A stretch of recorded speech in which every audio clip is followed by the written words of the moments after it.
You're listening to The Bon Marie Show. It's 8 in the evening. Tune in every night at 8 to listen to The Bon Marie Show on Irish News Radio or ITV. The Bon Marie Show on ITV.ie and Irish News Radio. Today, for our knowledge, we have the amazing Elvis, who was Iranian. He was a Christian Iranian who had to flee Iran because of the persecution, now living in the UK and being persecuted again in United Kingdom and not being able to speak about what he went through because his country was taken by Islam, and finding now his adopted country is in the same situation as he left Iran. And we will all be this situation, so get out your books and start learning from the amazing Elvis. Will teach us about Mohammed, the slave owner, and the racist, and how he felt about black people. He called them raisins. So we will be learning all about that, as black people think it's something to do with a black person's religion. It's far from it. Mohammed, to this day, Mohammed's Muslims hold slaves, black slaves. They have no value on black people. So it is far from a black religion or a religion for brown people. They are obsessed with white skin. Thank you for listening on The Bon Marie Show. Elvis, this is The Bon Marie Show on ITV.ie and Irish News Radio. Today we are talking to Elvis, the wonderful Elvis. So good. Yeah, Elvis, how have you been this week? Yeah, not bad. Thank you very much. Yeah, well, I mean, the weather didn't help, but and it's been horrendous here also. So it's gone quickly again this week, but more crazy news on all over the place. The UK and Ireland all seem to be just going more crazier.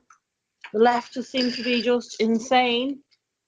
we're also waiting for the Sunday to come on the 9th. We're having a big march against the Brexit decision that Theresa May making for us. She certainly is treason, especially with this UN deal. She'll sign it like our government, and even though they'll have Brexit, it'll be Brexit in name only, not just because of the EU, but because of the UN, the bigger brother that will have forced migration. One reason why the British voted for Brexit will be in name only, because once that UN treaty goes through, and she hasn't mentioned it any more than our horrible criminal government, which Irish have openly admitted that they will sign and end Irish culture, Irish heritage, Irish indigenous race. They will finish it all and have no shame in saying it. They think there's a new progressive way in destroying Ireland. But this is Elvis, and he is an Iranian from Iran who was a Christian who had to escape because of Islam, and now ending up in the same situation, or even worse, as he told me last week. I would say even worse. Following him. Seems to be following you, hey? Oh yes, they're following me. Islam love me. Islam loves the Christians anyway. Today I was gonna talk about the slavery in Islam. Yeah, slavery in Islam. Funny enough, when I was studying some sources about the Islam and the slavery and the history of slavery, I was shocked. One of them was BBC, that they were trying to sugarcoat and sort of put the guilt on the Christian Europe and a sort of Christian country at the time, even in Africa, that they were the one doing it, and not Islam. It's a funny world. I mean, everybody knows that basically Islam was one of those religions that actually encourage Islam, Muhammad was owning sort of slave. Muhammad I was believe. or had No, no. slaves. Muhammad had slave. Muhammad had Oh yeah, yeah. 20, I We had believe sex 28. slaves and everything. That's right. Muhammad had 28 male slave, not all black, but sort of mainly black, and I believe about 12 female slave, in which one of them he made pregnant, and also he had a Christian girl that sort of he got another story called Maria. She was working in his house basically. She was a maid basically in his house, and he also raped her. No new for him. Right. He had a good time apparently. Then his son-in-law also, Ali, was he owned slave. He traded slaves, and which later on I would like to talk about the story of, if you remember, Muhammad Ali, Yeah. the great boxer. Yeah, he was Yes. a great boxer, but he wasn't a great historian. He was a total idiot anyway. That Big he to the head changed. top. He changed his name to Muhammad Ali. The two white people, basically, they were white, and again I'll explain to. There are hundreds of hadiths that when they describing Muhammad, saying, "Oh, that white man with a white cheek, with a white arm, with a white chest, with a white, everything is white about Muhammad." And Is that one of because the he was white, or they had this kind of thing that they wanted Muhammad different than the other people to stand out, as in he was better or different? no, basically the Arabs are white. If you look at the Arabs, Saudis mainly they're white, and the reason was because pre-Islamic Saudi was Jews and Christians, and Hmm. sort of I didn't know that. Oh well, obviously they would have been because it was 800 years different, so it would have been. I would have thought they were pagans, but that's interesting. They were Jews and well, Christians. So they were Jews pagan, and Christians yeah, before pagans, Jews and Europe. Christians, yeah, pagans and Jews and Christians, yeah. There were only three societies, basically, three communities, up until Muhammad actually brought Islam into. And what it is that uh, basically Muhammad, known as a white man, he was extremely white. Even there is a existing his 34th grandson called Muhammad, was called Sheikh Muhammad Al Yaqubi. I think he believes. I believe he lives in Jordan. He's the 34th grandson of Muhammad. His picture is on the internet. You can check him. He's a ginger and extremely white. Wow. Ginger, Yes, bit of Gaelic in him, a bit of that's right. Celtic in him. Very odd.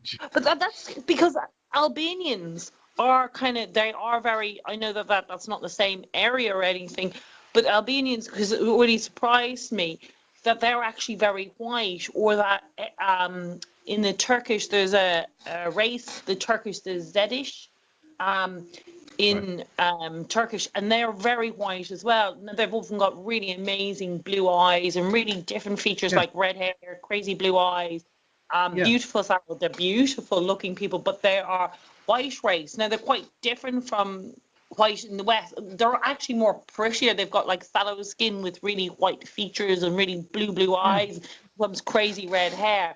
Quite unusual. that's The right. Albanians and who's the other one? The Zedish. Because I was surprised when I saw pictures of the Zedish, Yeah, and they you were saying because should they're slavery. Romania, yeah, and Bulgarian as well.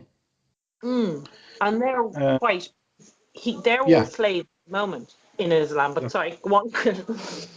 yeah, but they are not the only one. If you look at the Syrian just look at the Bashar al-Assad himself. He got the blue eyes, he's white, and most of the Syrian, if you look at them, they are white. Because Syria was as known as the Eastern Roman Empire, right? It was basically part of the Roman Empire in the East. And also in Iran, if you look at the people in the central Iran, we got extremely white people, sort of with the blue eyes, with the blonde hair, and some of them you wouldn't believe they are Iranian. Wow. Yeah. So that was the, and yeah, I was talking about the BBC and all that sort of. They trying to sort of put the guilt on the sort of Christian, and they, kind of trying to actually say, yeah, there were Christians and Jews that encouraging this slavery. Yeah. And Muslim being very, and even there is an article basically about the thing. They're saying that the slavery in Islam wasn't just slavery. It was they had the right. They had sort of. For example, they were treated nicely and all that. For example, some of the rights, I'm going to read it for you. Slave rights in Islamic law, given the certain rights, is that slaves must not be mistreated or overworked, but should be treated well. Oh my God. Slaves must be property maintained. Slaves may take legal action for breach of these rules and may be freed as a result. Yeah, definitely. Slaves may own property. Slaves may own slaves. Slaves may own slaves. Can you believe this? Yeah. So How joke it is. How stupid and honestly, I mean, what they think of people, I really don't. I really don't know. Do they think we are that stupid? I mean, slave can have slave. But the funny thing, the thing that always shocks me about it is that slavery still exists in Islam. I was looking at a documentary of an African community, and they were taken in on the way they were hoping to get to Europe, and basically they were taken as slaves. And it was quite shocking actually to see that slavery still exists, because people like to pretend it's abolished and it's all gone, but it was very obvious that if they went into this area, that they would be taken as slaves on the way to try and get to Europe, but they were taken into one of the Islamic countries, and they were taken as slaves, which is crazy to still think that even in Saudi Arabia there's still slavery that still exists. That they have slaves. The West never found out about it, of course. Back a few months ago, it was a big controversial thing on the news, and everybody was talking about it, that in Libya, it was a big slave market. There was that's right. That's what I was thinking of. Yeah. And what it is, for example, this slave may have slave. You know what it is? It's look. For example, when I was in the army, right? The older soldiers were sort of a bit more experienced. When the new soldiers were coming, right, they were, for example, put you in charge, saying, for example, you look after these 20 soldiers, or, sort of show them in this area and let them clean the area, right? But it doesn't mean that I have a slaves. You know what I'm saying? It's like... it's like the manager of slaves. Oh, I know what you mean. It's like the top slave managing. And look how they sugarcoating it. Can you see how they sugarcoating it? Slaves can get married in their own content. I mean, it reminds me of the black slaves that they were in West Africa. That is the sort of story of salsa music. Yeah, I was reading, actually. It's interesting that the slaves, in order to keep their rituals, yeah, they were doing this kind of like rhythm with the music, right? And they're saying like this is our religion and we have to keep it. But the master didn't know that what they're doing, you know. But also they said it was a rituals to keep themselves aroused, to be able to have sex and regenerate. But look, obviously, slave it had a life as well. Should have been, you know, sort of yeah. But this is how they sugarcoating things, and this is the BBC, very typical. Slaves may undertake business on the owner's behalf. Again, it's the same thing. You know, the slaves were all becoming member of the family and kind of not member as a sort of direct member of family, but sort of those trustable ones, like Bilal, for example. Bilal in Islam, he's so loved by the Muslim, yeah, because he was a nice guy and he was from Ethiopia. And what I read about him, I didn't know actually. It's a new discovery for me that his father and mother, his parents, they were prince and princess of Habasha, of Habasha, what they called Ethiopia, sort of now. And that raised a question for me to Muslims, yeah, because when Muhammad, during his early activities to bring Islam, obviously Meccan version and period of his activity, he was trying to actually show himself that he's a peaceful man, he's a nice guy, he's such and such and everything. But the Meccan, they were after him to basically kill his and his people. And what he did, he sent his messengers, and they followed by the Muhammad's enemy, from Mecca. And he said, go to the king of Habasha, who was basically Ethiopia. He was a priest, right? He was a Christian priest. And he said he's famous because he's a fair man and he's a good judge. So he sent them to go to this man, and there is a film actually, you can watch that film as well, called Messenger. It was I think back a few years ago they made it, about 80s, 90s.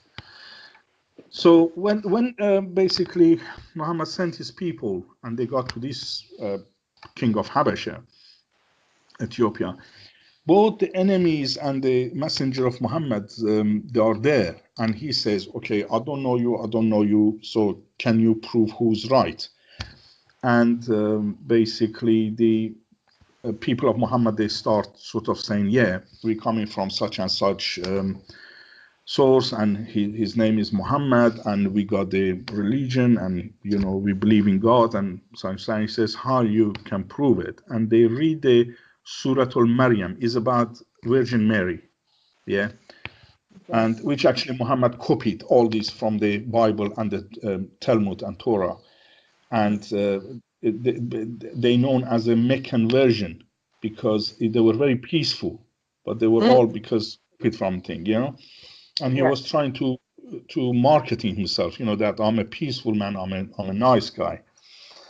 And that king was deceived. He believed that these people are men of God, and they are very sort of talking similar to Christians and this and that. And he refuged them, right? He helped them, he financed them, and then sort of after feeding them, he sent them back with a sort of safety. My question to Muslim will be this: if the Bilal parents were priests, the prince and princess of Habasha, so these people were captured, apparently. So when Bilal was born, he was born in a family who were slaved, right, by Muslim. So this is how you reward the Christians and people who help you. Can you see the story? Yeah, absolutely. I mean, the leftists are going to be in for such a shock, but they don't care. They don't want to hear it. It's exactly what's happening. Like with the UN, they're such traitors. They actually believe no bad, and they won't mention Yeah, slavery, even with like Batsy boys, which is still yeah, happening, and female slavery. They won't mention it. It's all about like the past of the white man. But sorry, continue. yeah. I mean, this is one side of the story, and sort of slave rights to freedom. For example, they're talking about the mukatab, the slave who has the contractual rights to buy their freedom over time. Anyway, all sorts of silly, Right. They stupid have to become things. a Muslim, is it? Yeah, and let's go back to my thing. Actually, see what we got in here. Right, in Quran, chapter 2, 2 to 1, verses 2 to 1. And do not marry polytheistic women until they believe, and a believing slave woman is better than a polytheist, even though she might please you. And do not marry polytheistic men, in bracket, to your women until they believe. So basically, you can see here clearly in Quran they're talking about the slave woman. Yeah. So Yeah. it did exist in the time of Muhammad. Your wives are placed. This is the 2:3. Your wives are a place of sowing of seed for you. So there we are. You are a field. Yeah. I remember Come hearing to that your before. place. Yeah, exactly. So come to your place of cultivation, however you wish, and put forth righteousness in the bracket for yourself. And the other one, 4:3. If you are fear that you will not deal justly with your orphan girls, then marry those that please you of, yeah, in bracket, other women, 2 or 3 or 4. But if you fear that you will not be just, then bracket, marry only one or those your right hand possesses. So this is when saying right hand possesses in the Quran, it refers to the slaves. Right. Yeah. So again, there we are. That is more suitable than marry not kind of. So it is encouraging. If you couldn't, then marry the your slave woman. Those is for So you those can actually get married for an slavery hour. didn't exist in Islam. Yeah. But in Islam, you can get married like if you're a male anyway for an hour or so. There's no such, it's not like, Yeah. it's almost like, it's more like prostitution. That's right. I want So to ask you about the Bachi boys in Afghanistan. Like there was, who like when they yeah, were caught, but even with ISIS, yeah, had these Bachi boys in recent years, and which were yeah, just kind of teen boys who were like brought into and they had to dress yeah, up as females and dance yeah. and have sex with these That's right. Arabic men. Yeah. And that today is slavery. But it's quite shocking that the West in particular refused to actually talk about this. Like slavery is not gone anywhere. Yeah, absolutely. No, this is the West, as you can see, always licking the back of the Saudis and the Arabs and the Muslim, and sorts of they don't want this female genital mutilation is something that they had to talk about it, although it's been done and practiced widely in here and America as well. Now in Mm. America, yeah, Yeah, it's done in Ireland actually as well. Well, they usually that's ship right. the girls out, but yeah, there's female mutilation clinics in Ireland now. One in Yeah, Dublin. yeah. So, So all these actually exist, and that culture in Afghanistan called bache bazi. Bache, it means um, baby. Is not necessarily boy, but bache is either male or female. But in this case refer to the boys really. And yeah, it was documentary on the RT some times ago. They repeated it as well, that how it works, and they get all these young vulnerable kids, yeah, boys, and a person who's very sort of is like a wolf, you know, experienced wolf. He goes and hunt them. You know, he sees which one is vulnerable, financially in trouble, or family financially in trouble. Then what they do, they basically bring him into business, you know. And Shocking. those filthy men, yeah, can basically use them as a, you know. Sex point. Yeah.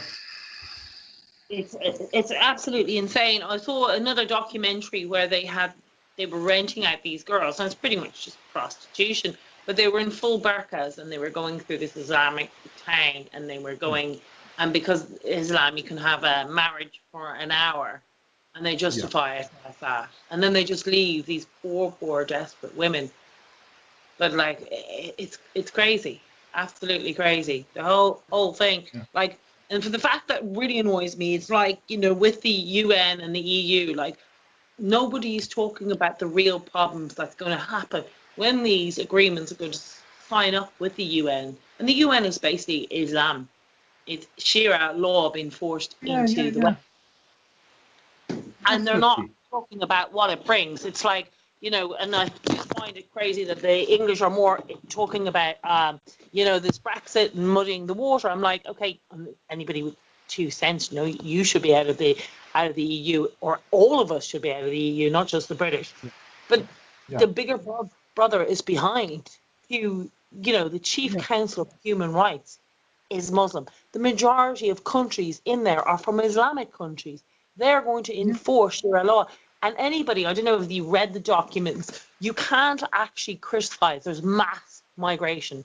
Now, you can imagine they'll all be from Islamic countries. So everything that's Christian will be exactly like Iran. It'll be like 18 months. By the time it's signed, and it's going to be signed in 8 days from now, England and Ireland will sign it. And all the crosses, everything will have to come out, schools, everything, bit by bit, exactly like Iran. And it's like, it just comes under a new name called the UN. And people in Ireland, I don't know about the UK, think the UN has something to do with peacekeeping forces. It's like, no, it's nothing to do with that. It's majority of the countries are Islamic. There's nothing to do with peace in Islam. It's far from it. So this is very, very scary. And it's one of the reasons why the Irish said no to the Lisbon Treaty was because of Turkey. But Turkey actually, and it will come in as well, with the UN, they will force all these countries that don't sign it, which is majority of the Western, majority of the European countries, well, England, Ireland, few of the Austria said no. Poland, a lot of the Eastern Europeans have a brain, they've all said no. But the Western, we're all in big trouble. It'll happen overnight, and it'll be enforced Islam. Oh yeah, I mean, Turkey is one of those countries that patiently he's looking for this. He can't wait, you know, to flood the Europe with Muslim and his nation, his people, and take over. He was even encouraging Turks to have more than 6 children, have kids. Why are you not having more than sort of 4 or 5? You know, have 6. 6 you have to have, and more. Iranian did that. Believe it or not, Iranian government announced the same thing. Can you believe countries that they suffering financially, sort of, they are not in a great economical situation, you know? Turkey definitely was in a very bad situation back 20, 30 years ago. Recently, because of the help, you know, that the West, and mind you, do you know how much money the West actually is sending to these countries as a foreign aid? Billions. And, you know, to Pakistan, for example, is one of them. And what they do, they hate the guts of all of us, right? Yeah, so they spend on guns and God knows what, and killing the Christians in their countries. Definitely.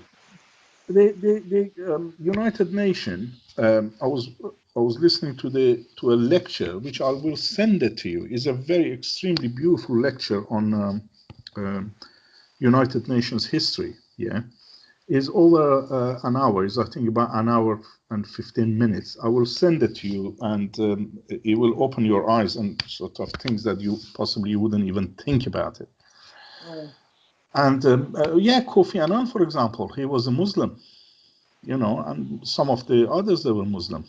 And He was a Muslim, definitely, sorry, did you say was a Muslim? Kofi Annan was Muslim. Oh. He was from Ghana. He was a Muslim. You remember who was he? He was a In the director US. general. Yeah. He was rich. Yeah. I Yes, the kind of black guy. vaguely, I don't know huge amounts about him. I will Google it afterwards. Yeah. Yeah, like for me, it was so obvious when they made Saudi Arabia Chief Counsel of Human Rights. I knew at that point, I hadn't really taken an interest in the UN. I believe, like a lot of people, it was to do with peacekeeping forces and keeping the world peaceful. But as soon as they made Saudi the Chief Counsel of Human Rights, I knew it was to do with Sharia law coming into the West, and I knew it was a farce. It was a complete bullshit.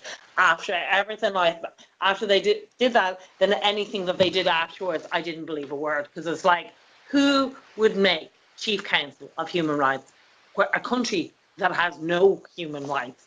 That Absolutely. makes no sense unless you're doing it for a reason to push and force Islam into the West. And that's what's going to happen when Ireland and the UK sign it. And I can't believe it's been signed in a few days.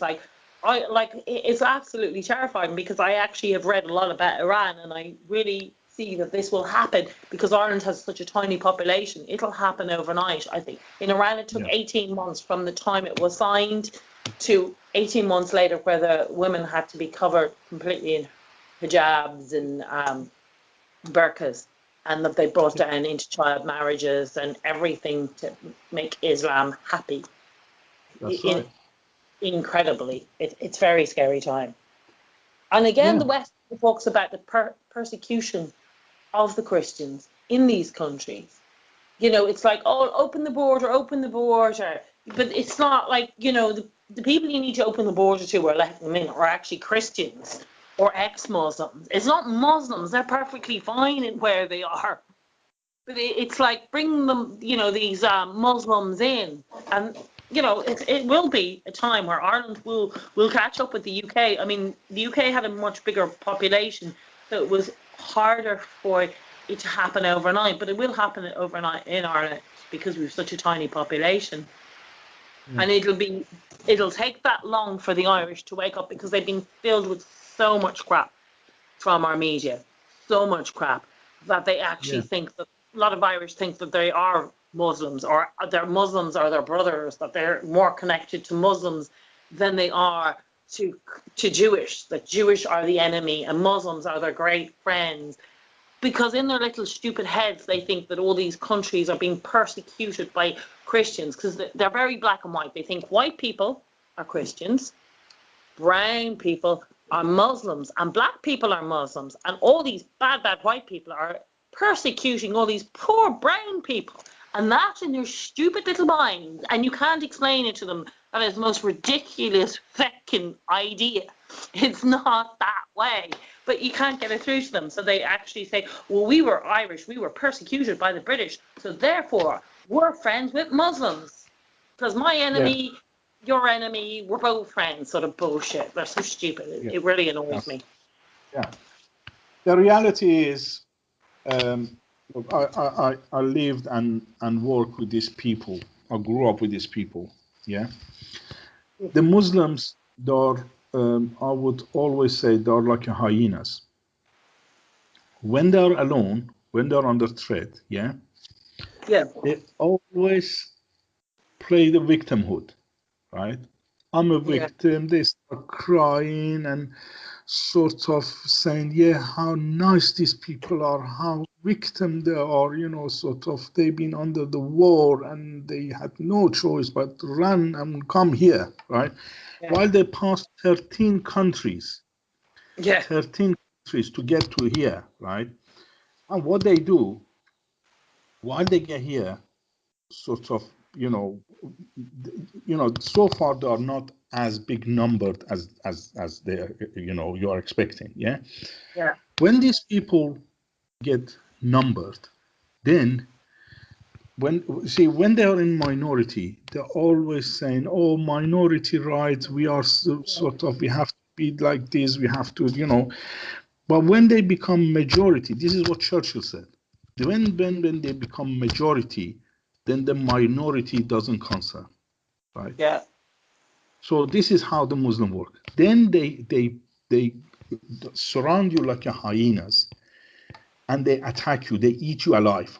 This is how these people are. Yeah? Let me tell you this. Irish government, I don't know, either they know or they don't know. They're playing with fire. What these I people think he want to does. bring I is think nothing but destruction of your society, destruction of your community, destruction of your country, and everything literally you got. They're not going to leave anything alive.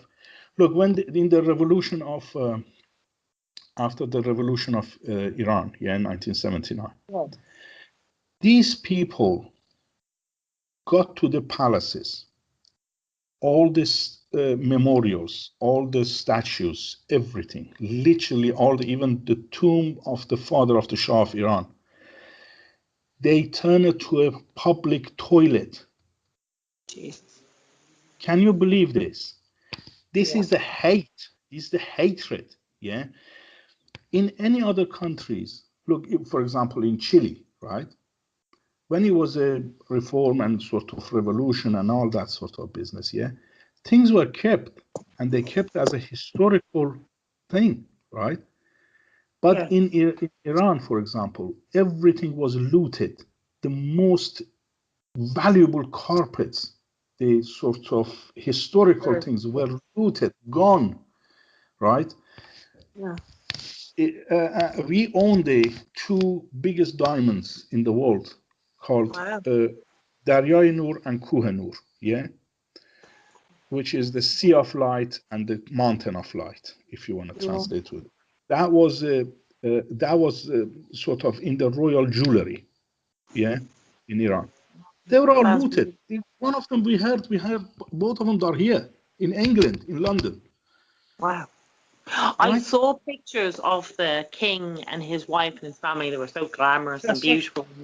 Yeah. And so it looked amazing, it looked like Paris when Paris was Paris. Now Paris looked like a slum, but when Paris was Paris, it just looked so elegant, so beautiful. Like I saw so many pictures. And as for the Irish government, they know. I do believe Leo is infiltrated. I think he doesn't identify. He never did identify himself as Irish. Leo's only half Irish. His mother worked as a nurse in the UK and met his Yeah. father. Now, I've heard that name, Leo's surname, I can't pronounce it, whatever, is actually a Muslim name, and I've heard it's a Turkish Muslim name.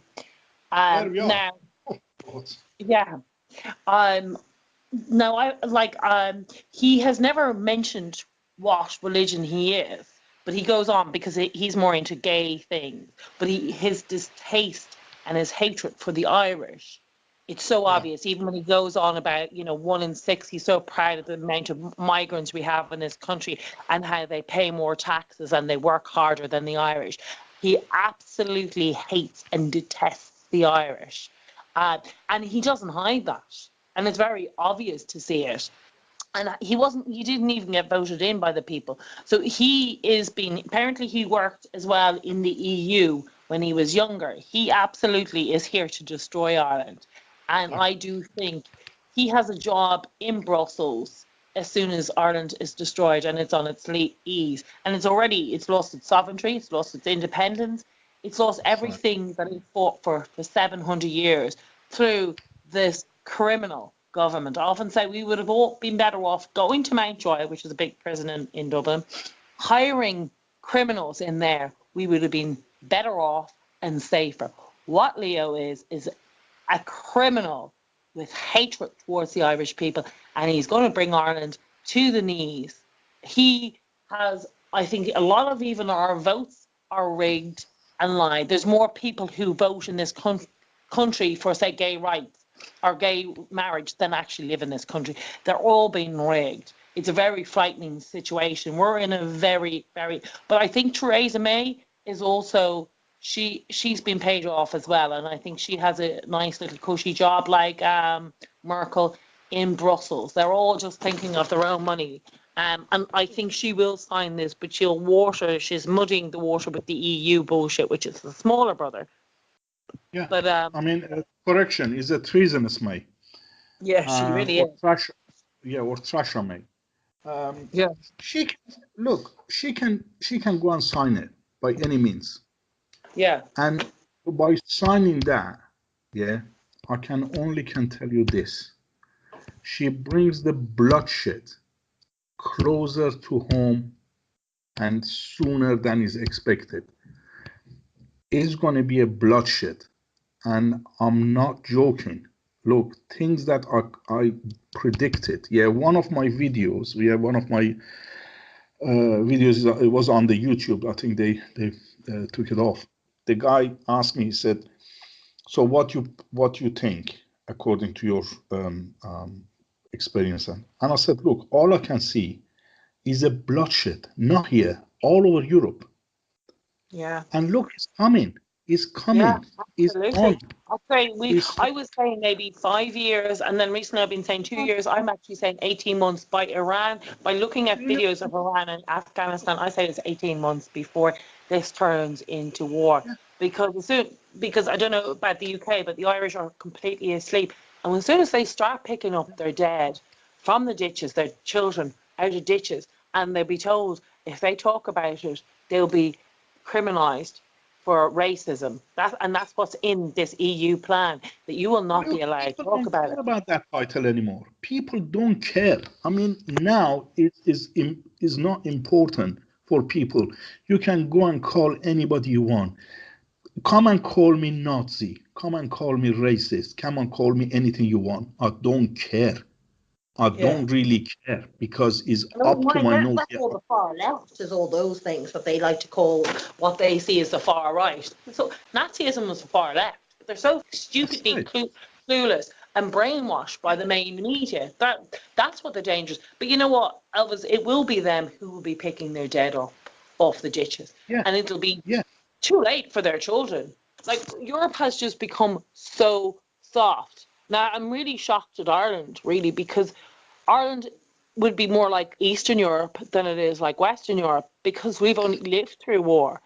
Unlike, you can understand with the Western European countries being a bit more stupid and a bit more soft because they haven't seen war or they don't understand it. So we Yeah. should be more like Eastern European and having a brain like Eastern European, saying we're not getting involved, we've lived that, we're not going back. But instead we're completely acting like Eastern Europe, the rest of our Western Europe, which is completely fucking soft and stupid because they've never seen Yeah. war. We've walked back into it. We only got out of war in 98. We're literally, and this war, we will not recover from. This war, they will finish us. There will be no such thing as an indigenous Irish race. And that is what the criminal Irish government want. And it'll happen. We will have enforced Sharia law in a very quick time. And You it see, is very scary how sleepy they are. enemy used us for two things. Yeah, for two things that we had. We had a Christian value, which actually make us a very kind, tolerance people. Tolerated people. Kind of, and also because we care about others. Yeah, and also the other thing was our ignorance. Yeah, Yeah, lack which of is a lack main of problem. knowledge and lack of knowledge of our history. You see, is the big thing has said, or I'm repeating this, I said it before, those who don't learn from history are doomed to repeat it. That's But absolutely true. what I said to one of the Muslims in Hyde Park, I said to him, last time you came by force and invaded Europe, yeah, Yeah. people didn't you came by force.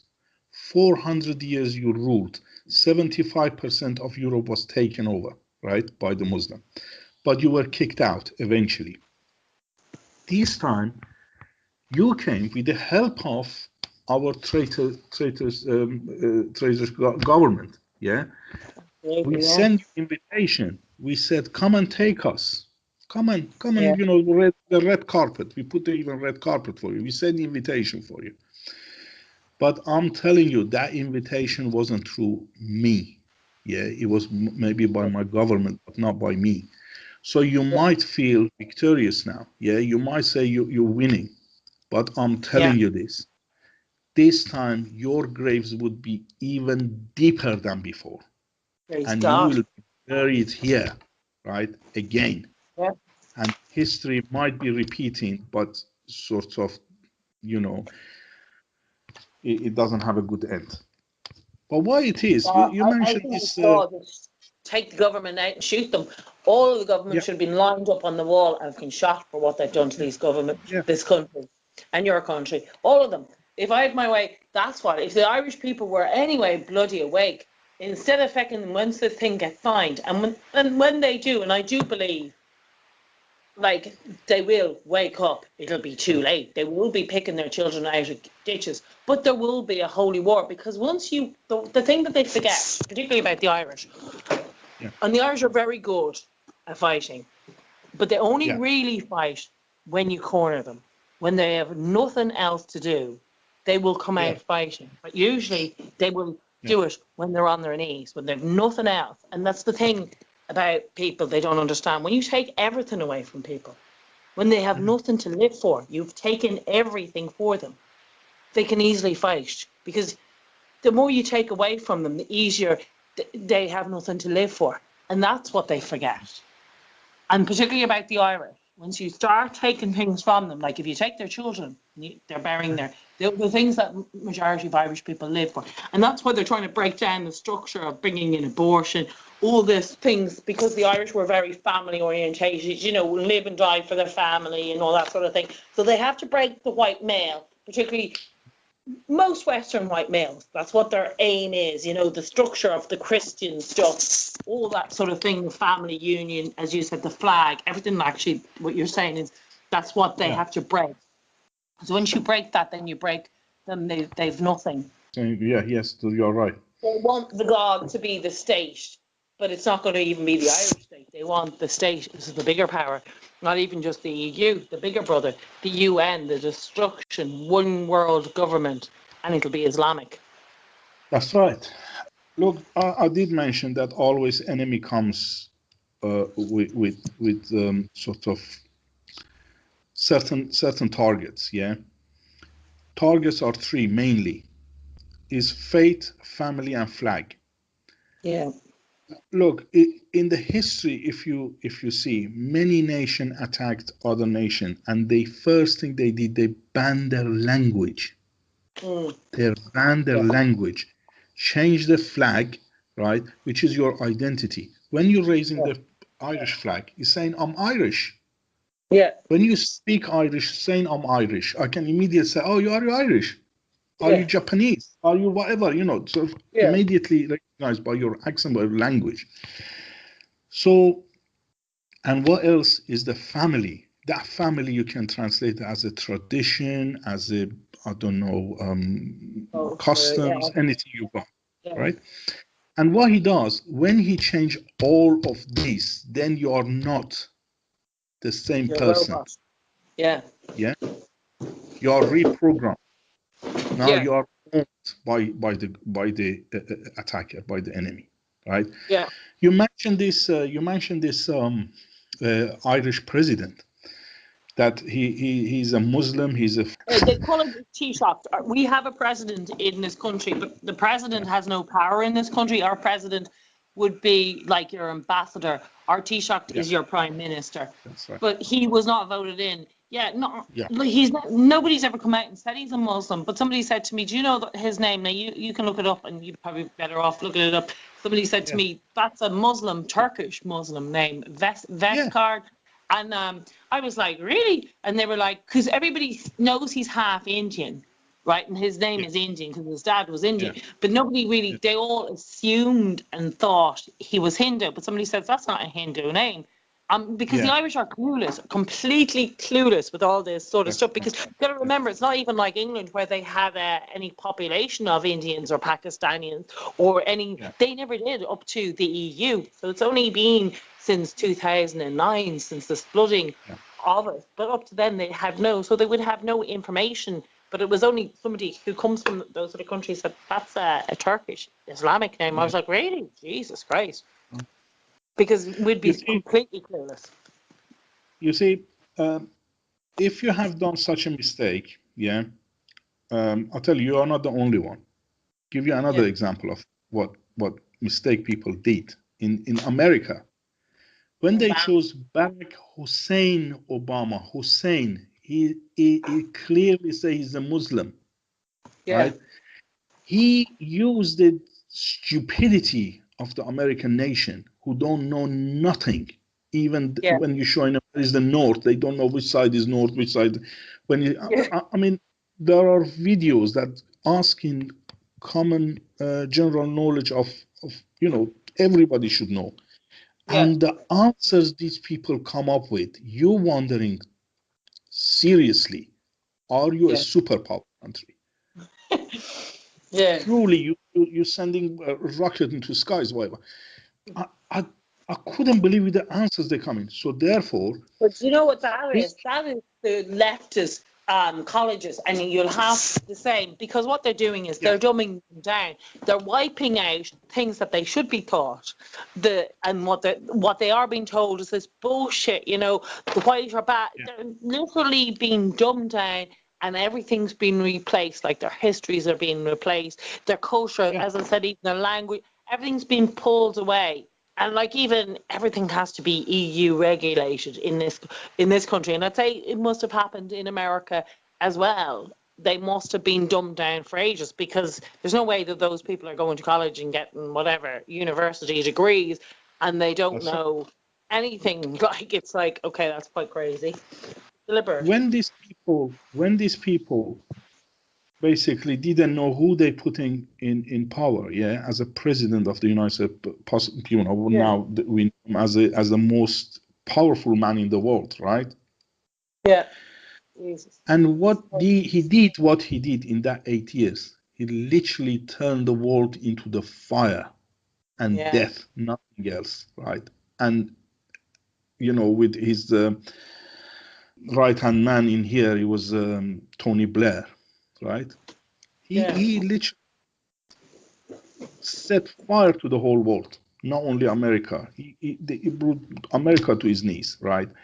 And you Irish people did the same thing, and the Iranian did the same thing. Yeah, when they brought that Indian origin man from Kashmir called Khomeini, yeah, he was Indian. He wasn't Iranian.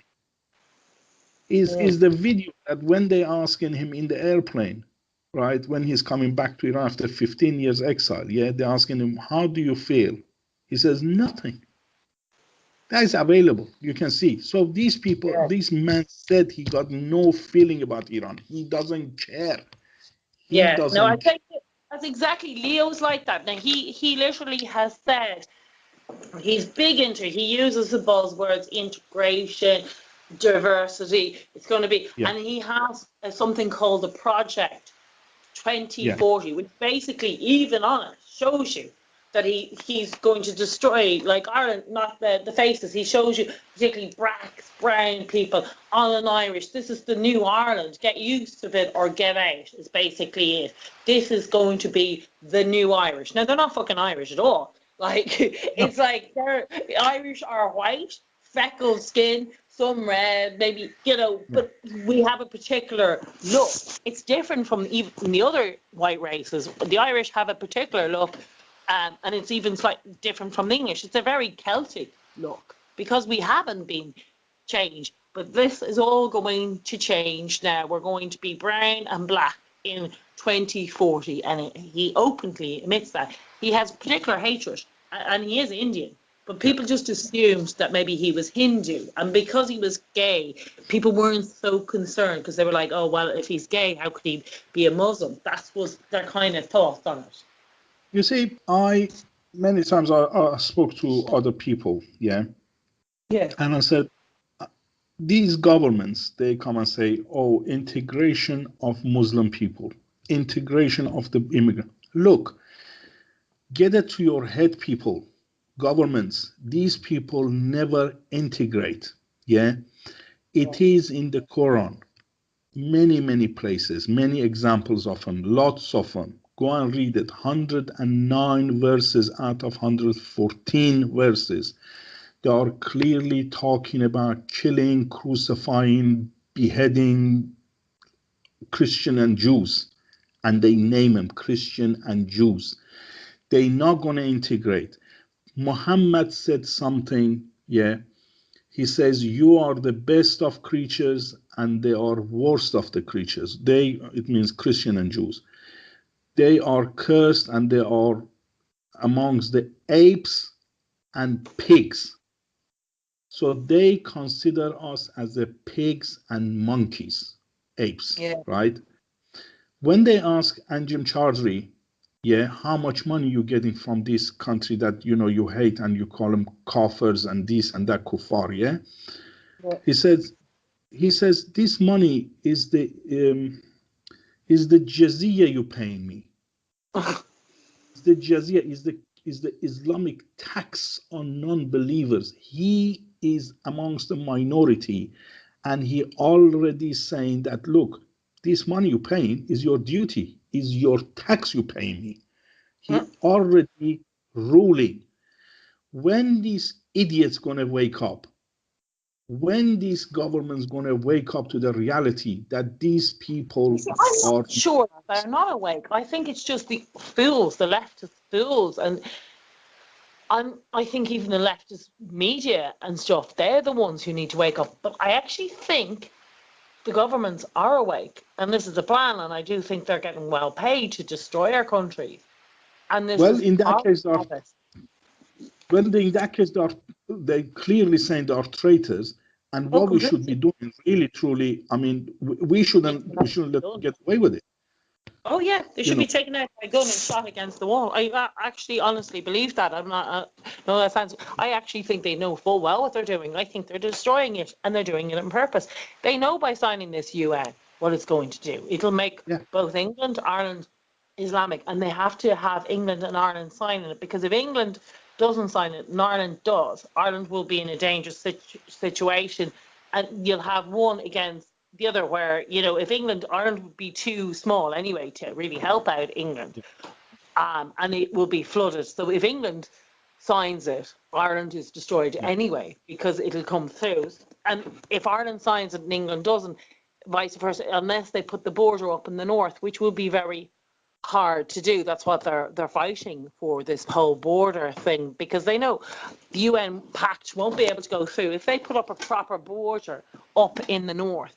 And the Irish government will sign it, which is the whole reason why this whole bullshit border goes on. Like, because there was never a border there. The border was for bombs. It was not for fucking passports. It's a load of bullshit the Irish government's going on, and that is why they're trying to break Brexit. But now it's even better, because they have this UN pact coming in, and they'll be signing it in 8 days. And there's been nothing been said on either media, not even the British media I've been listening to see if there's anything being said about it. There's been nothing said about it.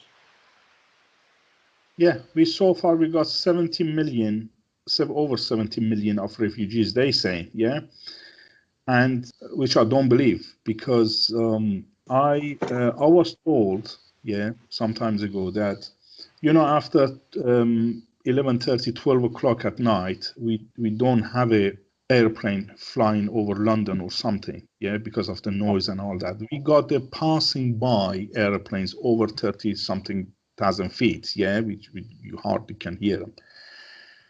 But he said that he has seen airplanes during the night landing in airports, and they are Yeah. bringing refugees. Yeah, they've been doing At, that in Ireland in the yeah, last few years. yeah, they doing it Sneaking literally them in at from night the time. back door while Exactly. people are sleeping. They bring in refugees, right? Yeah. I know this technique has used, yeah, by the military, right? What they do after 2 o'clock, every time we were attacking to enemy, yeah, this is one of the sort of international technique. They're using the 2 o'clock in the morning because they know technically, right, 2 o'clock in the morning, brain is technically dead, right? Is basically fully asleep, right? So what they do, they passing the trains with the nuclear waste, which actually I can hear them passing by my place at about 2:30 in the morning. Yeah. They're using this, Yeah. yeah. Yeah.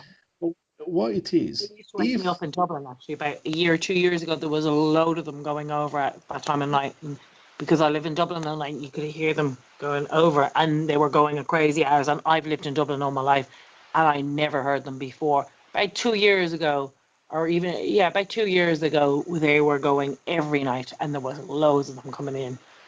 But sorry, go on. you see, if the governments attacking us using our naivety, Yeah, our lack of knowledge or using our anything, media, ignorance, keeping us right? back in In other dark, words, it's like mushrooms. right? That's exactly what they're doing. I believe we should have a counterattack, yeah, attack by educating people about what these governments lying about, yeah. Yeah. They saying these people gonna integrate. One of the clearest thing I can tell you that these people, yeah, open your eyes, just look, is all around you. You just look, Yeah. people, watch. If they wanted to integrate, if they were respectful, then the Muslim, right, should have come like any other of these people, like Chinese, like Hindus, like Indian, like Yeah. Filipino, like any of those people who got no problem come and living under the law of the land, yeah, either Yeah. Ireland, Britain, anywhere. Muslims should have done the same thing. Say, look, I respect your law, I live under it, and sort of, I integrate. But they come and look what they're saying. I want an Islamic school. I want a Sharia law. What does it tell you, people? It tells you, look, they don't agree. They don't want your law. They don't want your anything about you, right?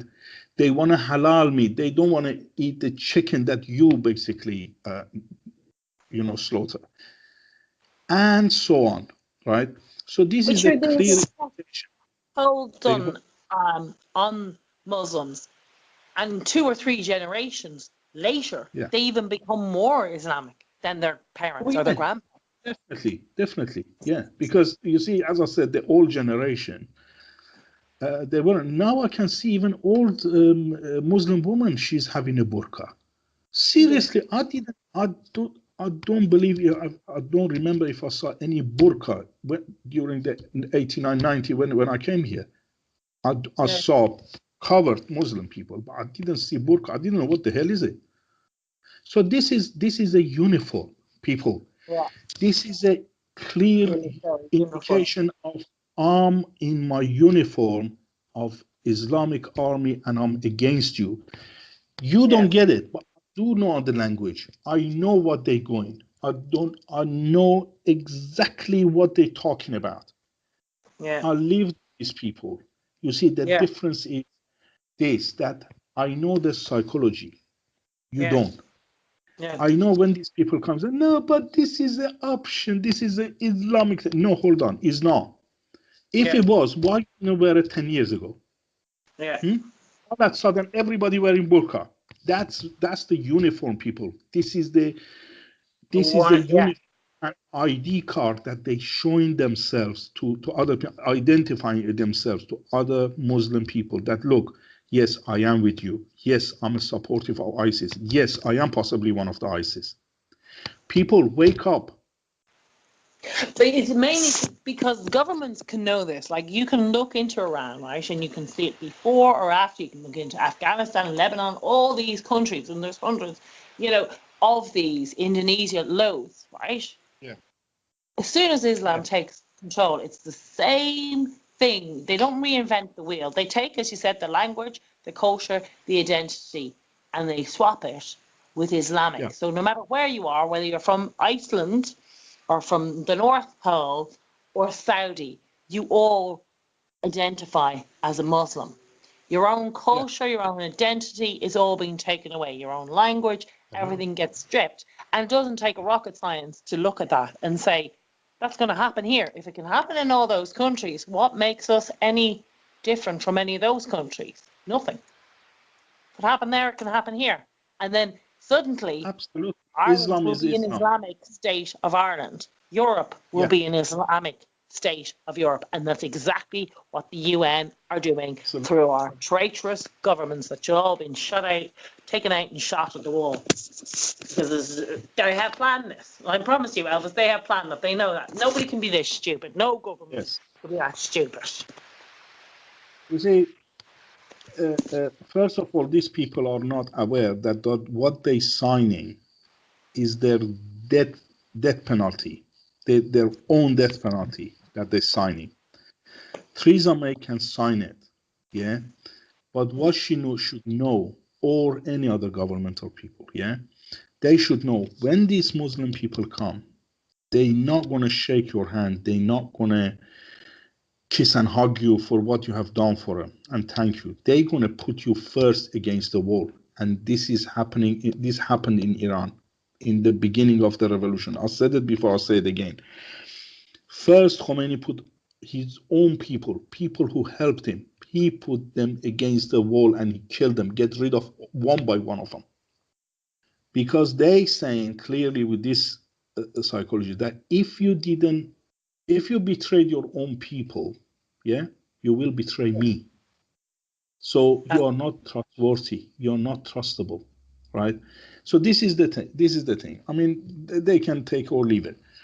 But for people who believe these Muslim guys, yeah, they're gonna come and sort of integrate or love and kiss and hug you, they're not gonna. You look around I yourself. don't think that they care. I think the government knows. I mean, all you have to do is look at the UK or Germany or anywhere where the Muslim population have been big over. Yeah. The English have had Muslim population since the 1940s, 30s or something like that.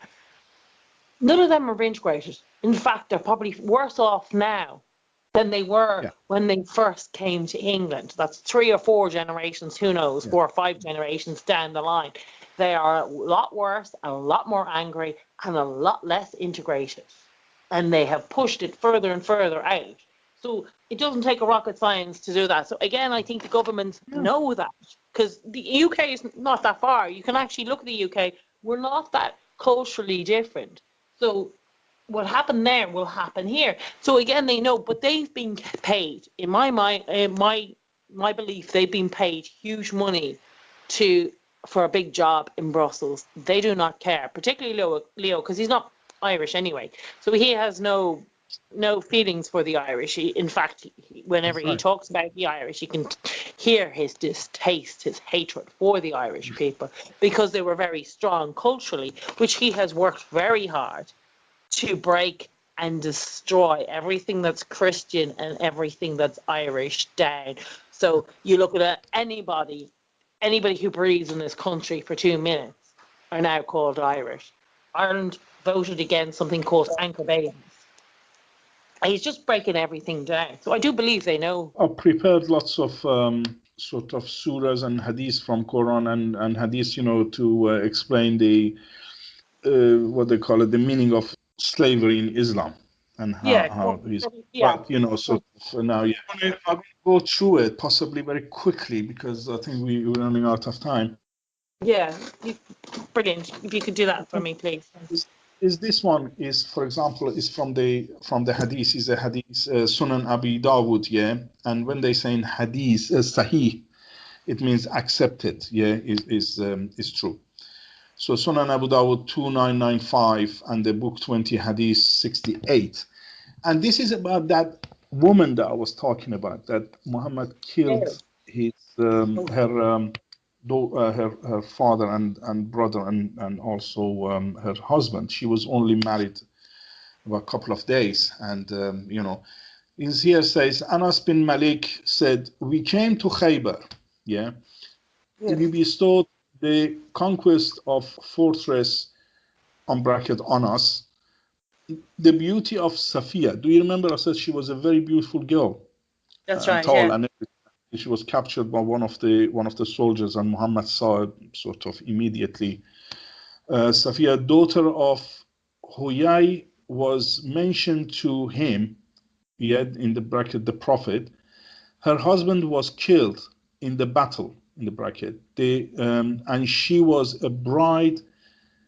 The apostle of Allah chose her for himself. You see, choose her for himself. Yeah. He came out with her till we reached Sad al-Sahba, where she was purified. Purified, yeah. Pure. Yeah, purified. It means, yeah, he had sex with her. Oh. So he cohabited with her. This is what is waiting for the daughter and wife and family of these people who think bringing these people and we're going to take revenge on our own people. This is what waiting for you first. Yeah. Praise God. I hope they do Minister take of it. Ireland. Yeah. So if the guy he got this wife of somebody else for himself, he gonna come and take your wife and your daughter and your family, and he not gonna have mercy on you, and he gonna kill you, he gonna spit on you, he gonna spit on your grave. That's what he gonna do to you. Yeah. You see here, it was narrated that Aisha said, the messenger of Allah did not die until Allah permitted him to marry whatever woman he wanted. Wow. Is from their book, right? So he didn't permit him to die until he told her he could have as many wives as he liked. What? That's so fucked up. Look at this one about the boys that were waiting. Look at this one. It's from the Quran, 52:22 to 24. And we will provide them with fruit and meat from whatever they desire. It means those who die in the thing go to paradise. Yeah, they will exchange with one another a cup of in the bracket wine. Yeah, wherein again the result no ill speech or commission of sin. Right.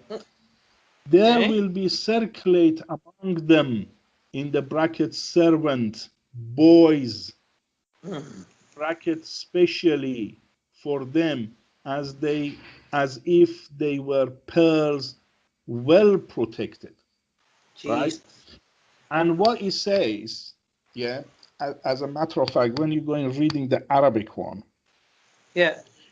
he says that these boys never bleed. When he says protected, these are all changed the bloody, translation. They sugarcoated it, right? Look, to They start never with, bleed. Wow. why is the Fucking hell. question of Muslim, right? Why everything here in this world is haram, including wine, is becoming reward, it becoming a sort of present for you in heaven. You can exchange wine, but you can't have wine in here. If it's bad, why in heaven is not bad? Yeah. This is the question. This is the book of stupidity, a joke, is a book of perversion and all that. These boys is not, when he says well protected, what does it mean? He basically saying the Arabic that they never bleed. When they have sex with them, they never bleed. They are always virgin. Can you see the filth in this religion? If you call it religion, they call it. Yeah.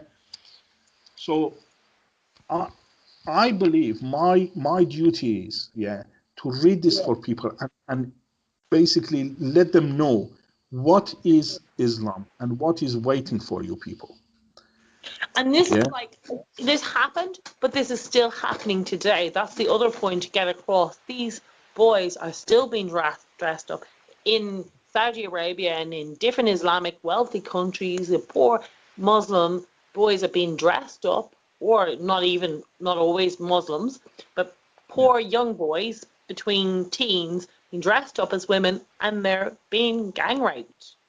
And they get money for this. It is slavery. It's horrible, horrible. And other slavery is still happening today in Islam.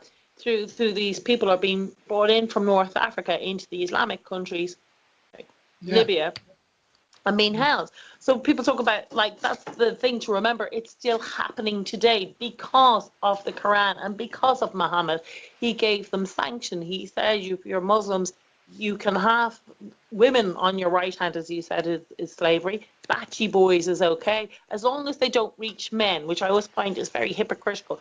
Once they reach, I think it's 18 or 19, is it, when they reach men in Islam?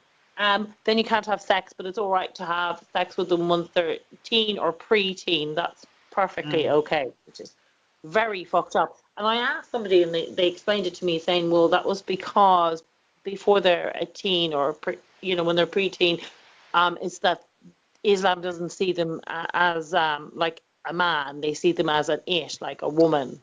I'm like, That's what I'm what? saying. I mean, look, even I think I read it for you previously when we were discussing hadith, that the image of Muhammad says paradise is the marketplace, which nobody buys and sell anything but those images.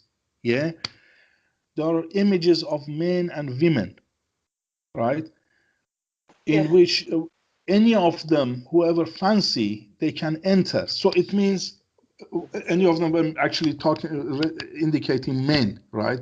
That if any of these men, they like any of these images, if it's the woman, so he's a heterosexual, he can go with a woman, in that image and have sex with that woman, But when he says men and women, so how about the men actually enjoying the image of that man and entering in? Was it?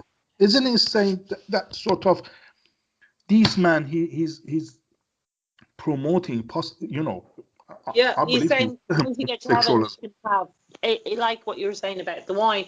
Can't have it here, but it's fine if you want, men. It's fine, because they're never thinking about women, because women didn't go to paradise unless they are prostitutes from hell or whatever. As you explained to me the last I read time. them for you. I mean, you could see. I mean, he got vision of paradise. Once he comes, it's a marketplace. When he comes, you can have wine, and it's a river of wine actually there, and there are houris and these and that. It is a whorehouse. Literally, is a brothel. You go into the brothel, and you're having orgies, and you're having a wine, and sort of it's all sort of. What the hell is going on, people? Young For boys goodness who sake. don't bleed, which is pretty fucking disturbing. It is Jesus Christ. disturbing.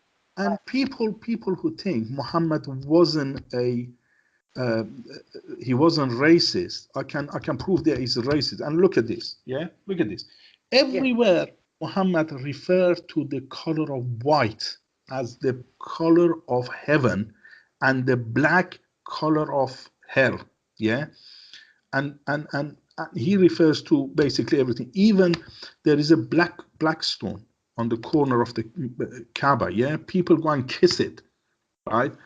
Anyway, it got a long history. That is coming from the time of the pagans. That they saying the pagans used to go around the Kaaba.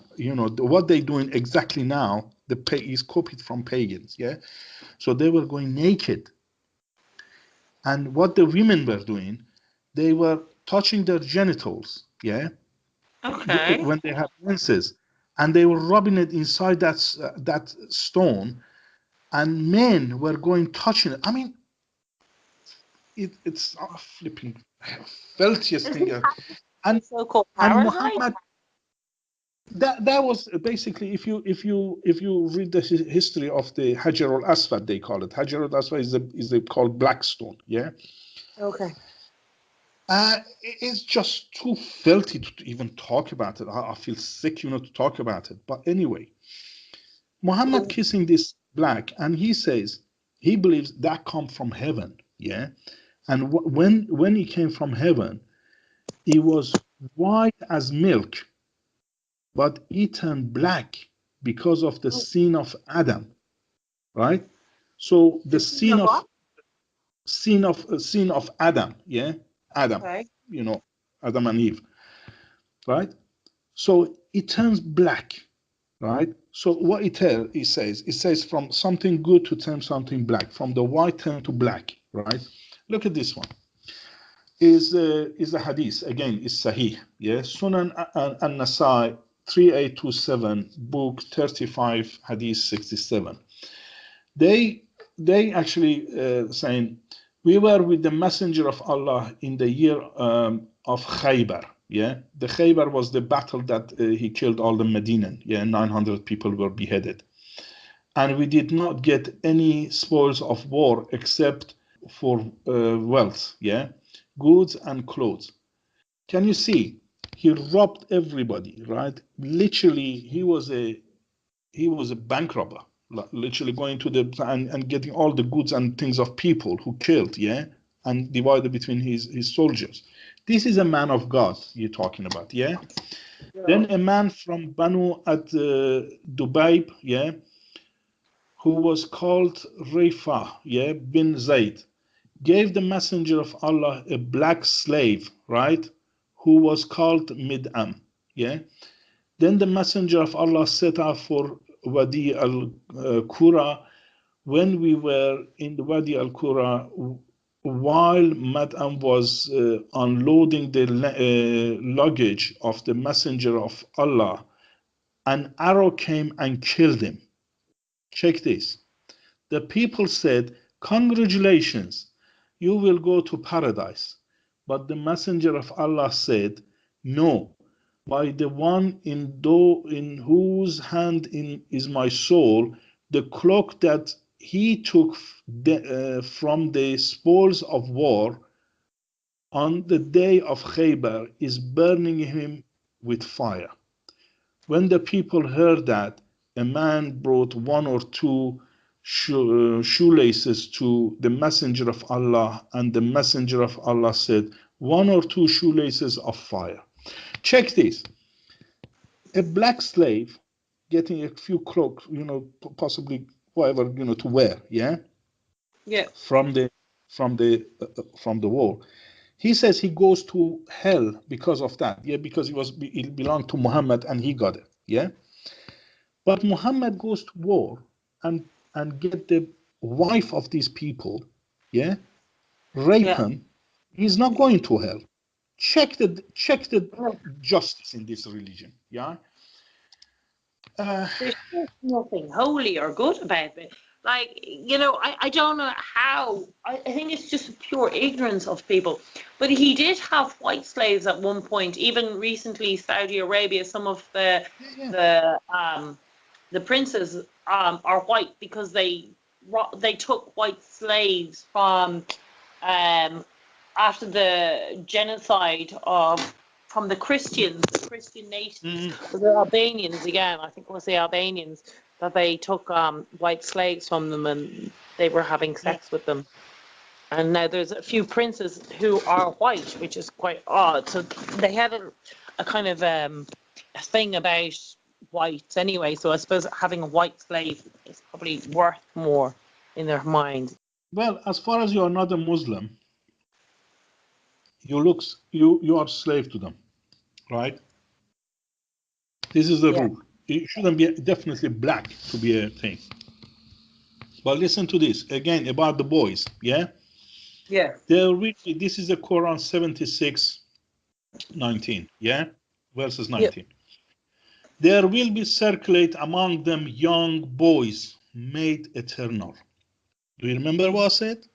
They never bleed, they always a virgin. Yeah? And they stay young forever. When you see them, you would think them in the bracket as beautiful as, yeah, scattered pearls, right? Right? These are the white boys.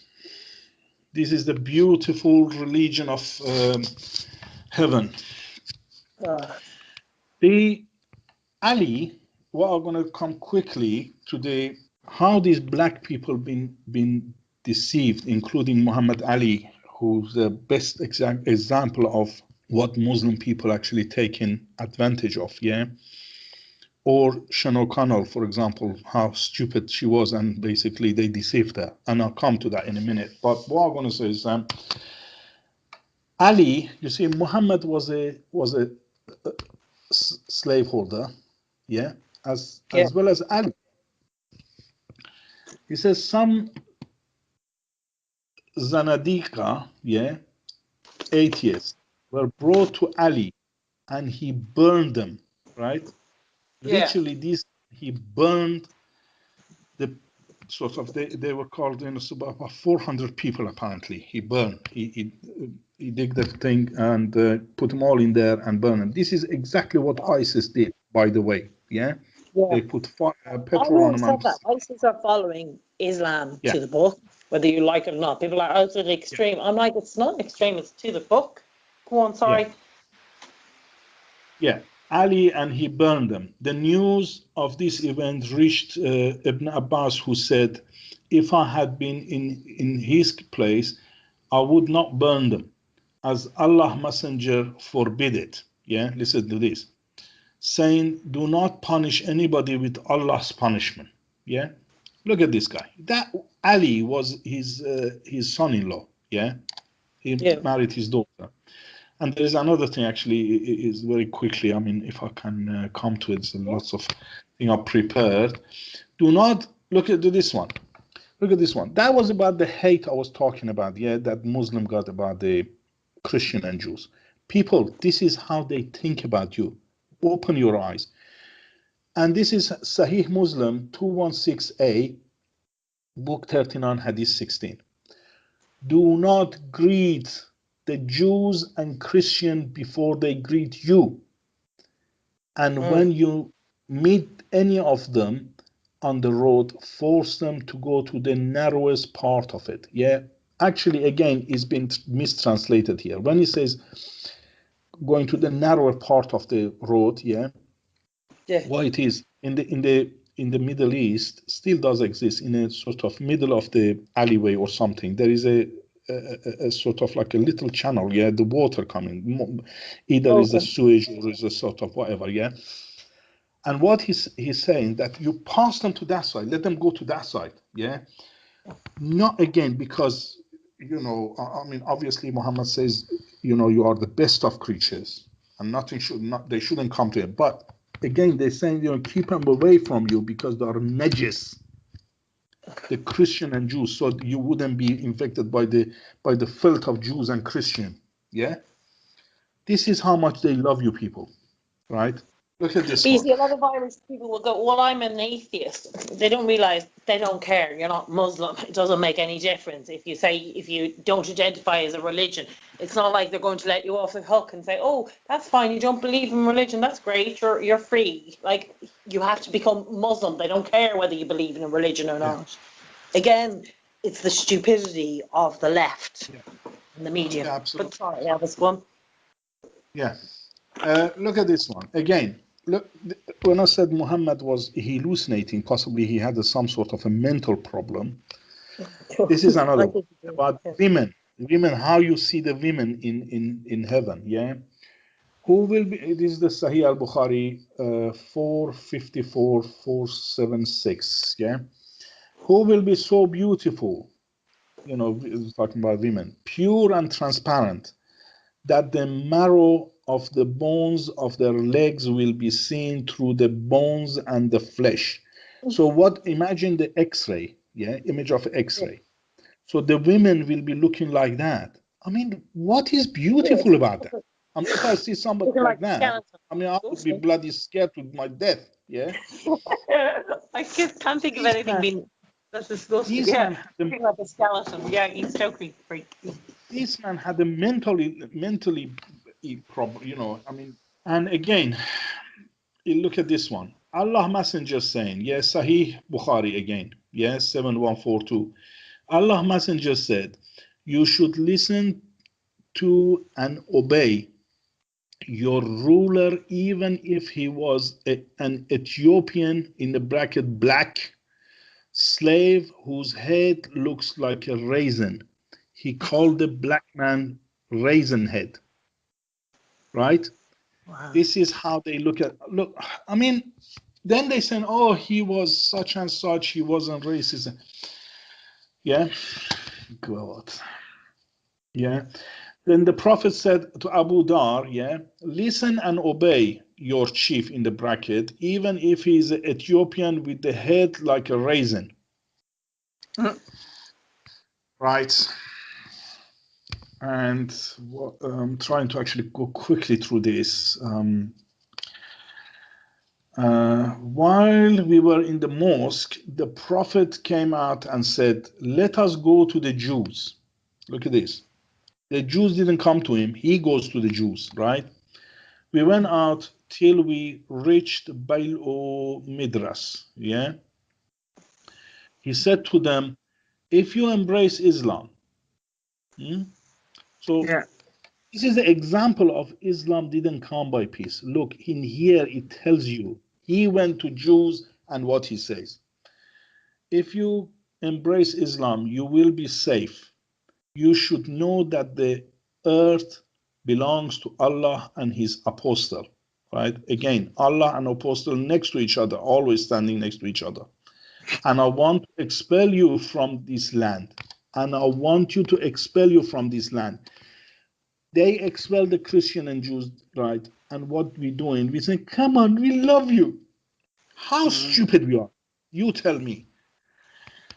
Expel you from this land. So if anyone amongst you owns some property, he is permitted to sell it.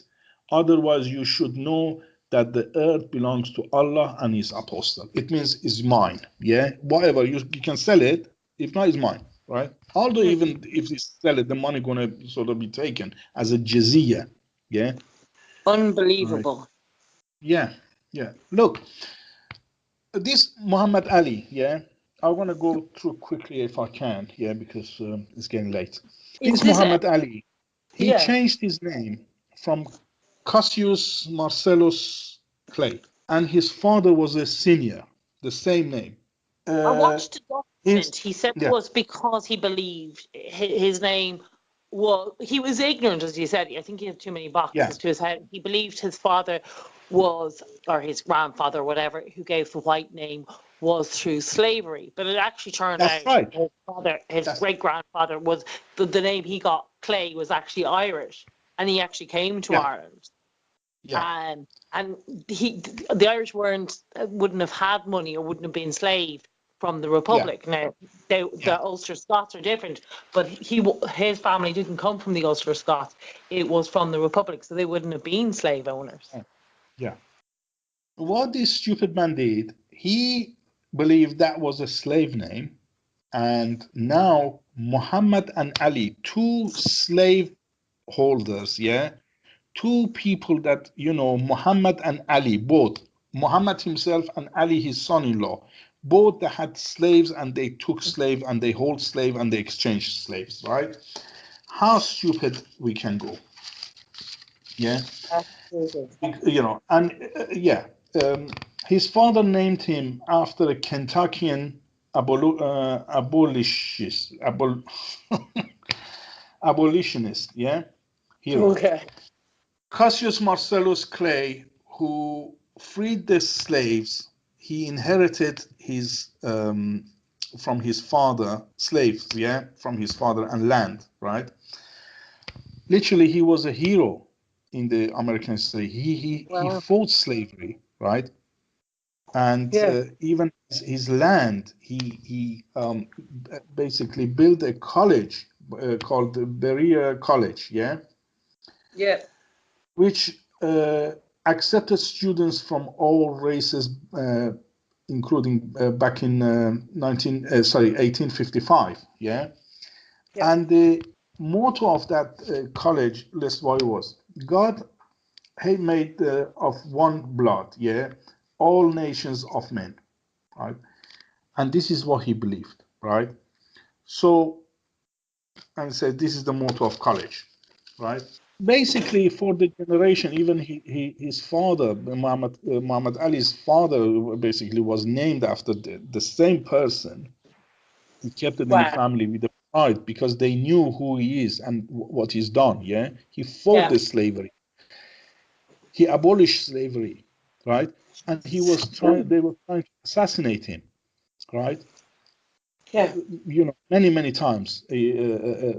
You know, so such a man, he fought and changed it all because the slave. But Muhammad and Ali, both of them who took slave, and they hate the guts of these black people. Yeah, they are not slave. Right? Can you imagine how stupid? So look, this is the example of how But enemy this shows you the comes lack in. of education, which is the main problem with all this, is people are Yeah. so, the lack of education. It's not even stupidity, it's just the lack of education and the left not wanting to tell the real truth. So they have these stupid ideas of what's really going on, which is completely different from what is going on. I mean, the Islam, imagine if you are a black, you have to serve Islam as a slave, or you convert to Islam and you save Islam. In both cases, you are a slave to Islam. It doesn't make any difference. Yeah. And particularly females. I find it hilarious. A load of leftist females standing up for fucking Islam. I'm like, seriously, out of everybody, like, you have no idea how little Islam absolutely has any respect for your life or anything. You are worth nothing in Islam. And you get all these stupid leftist so-called feminists going, oh, it's all the brown people religion, save those poor brown. It's like, oh my God, you bunch are so stupid. It's not Yeah. even funny. And you can't even explain to them. It's just, that's what the hilarious thing is. You know, as you said, that the right hand, what the right hand possesses, female That's right. slaves. It's like, and they're always screaming, particularly women. I don't know what it is about women in the West. They want to save. It's like they're using your complete stupidity and your naivety. If just take out the bloody book and read it. And people converting to Islam without even reading the Quran or the Hadith or the Sunnah. They I'm have like, no what is wrong with idea. They have no idea. Look at even here. Yeah, there is a hadith in front of me. Yeah, you?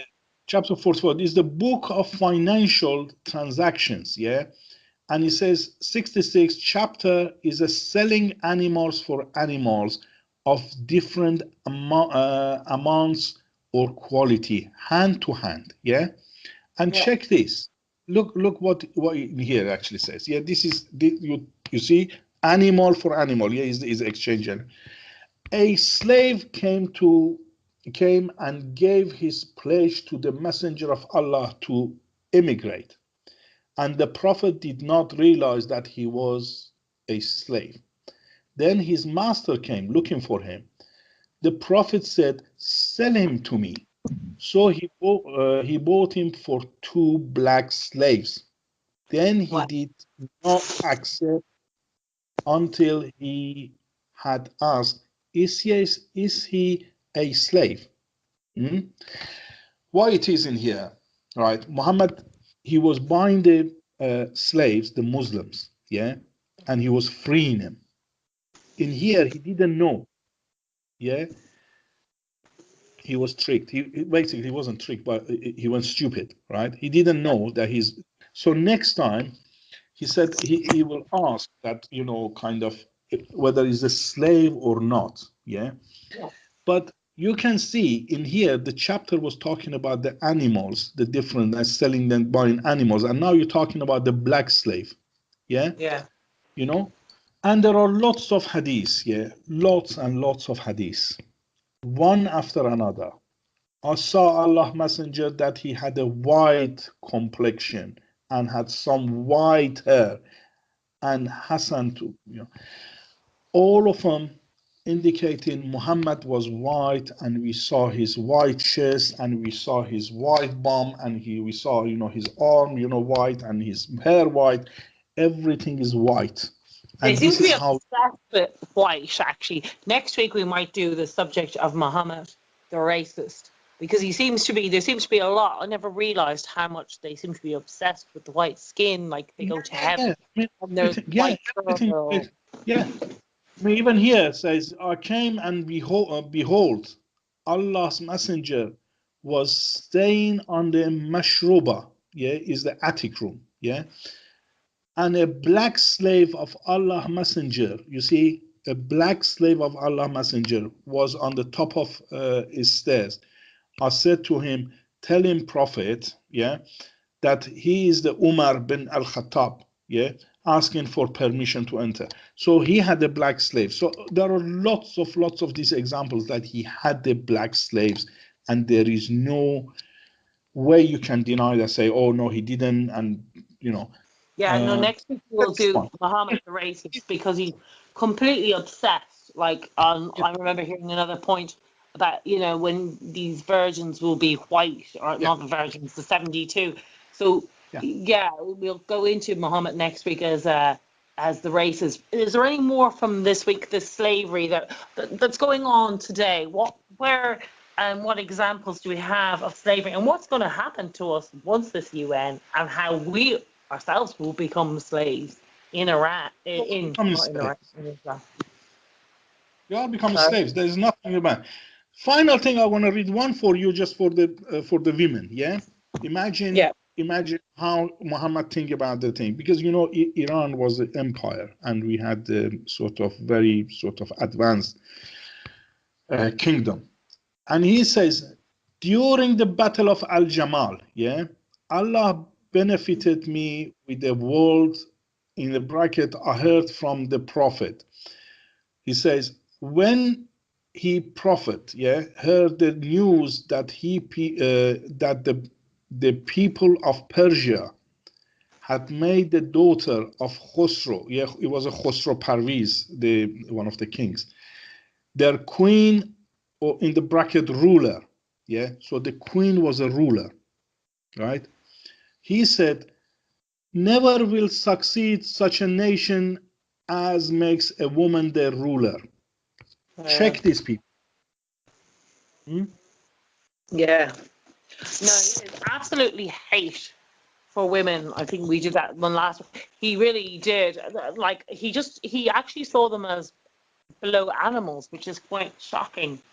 And to this day, Saudi still goes on about women being, I think they were voted the last time just under a goat, and they are the head of the UN. That's is what the whole shocking thing is. And all these leftists are screaming their heads off.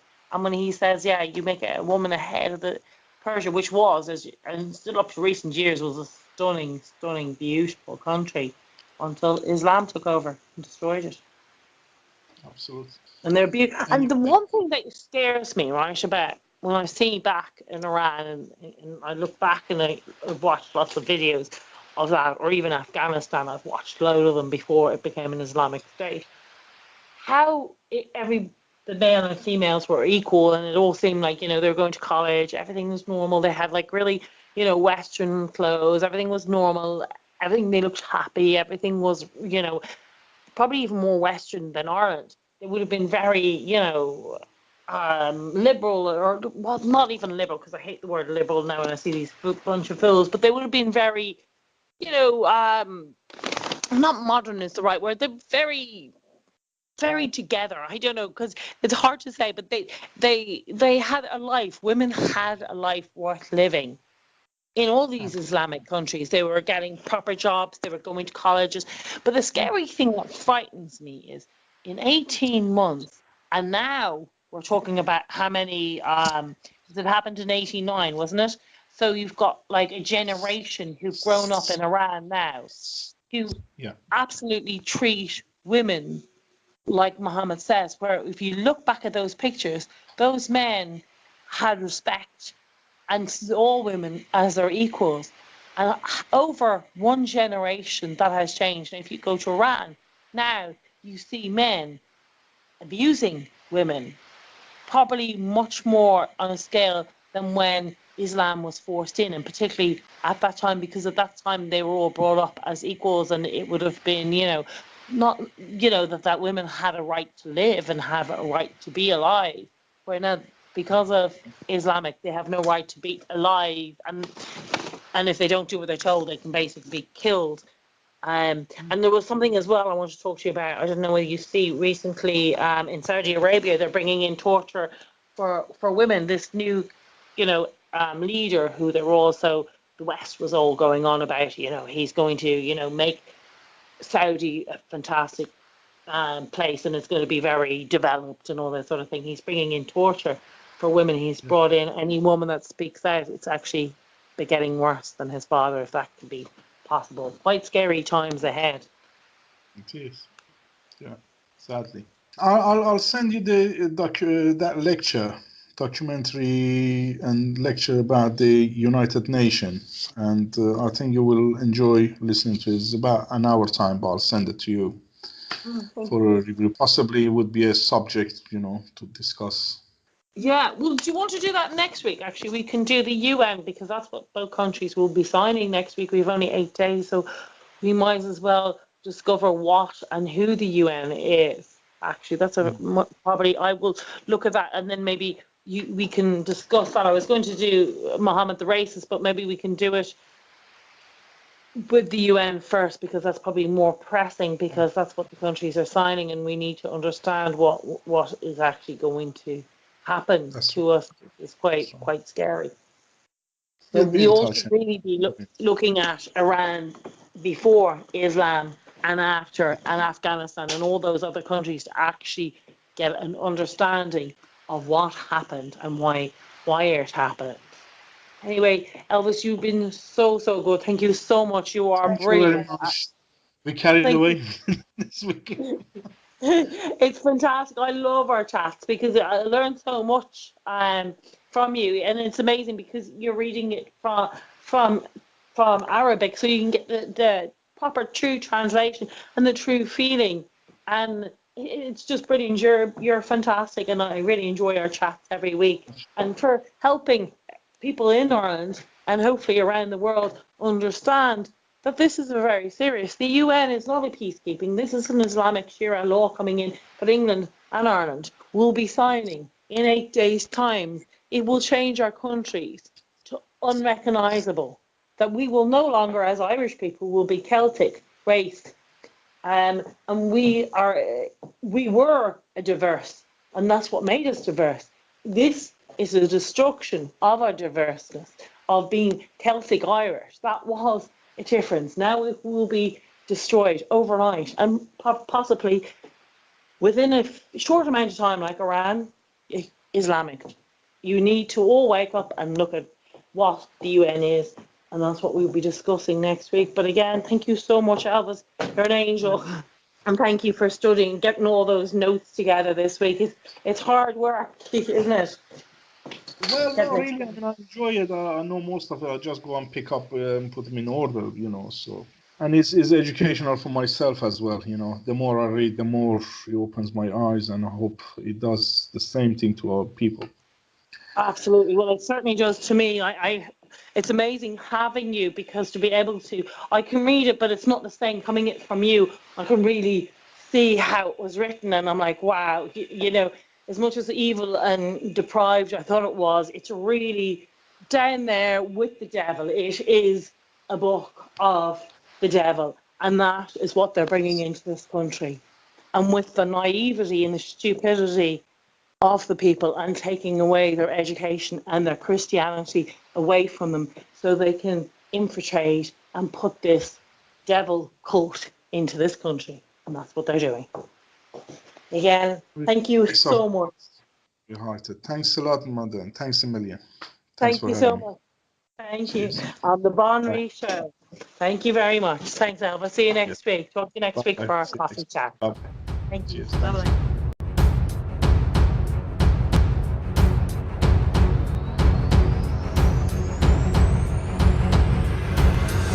You are listening to Irish News Radio at irishnews.net. Email news@irishnews.net.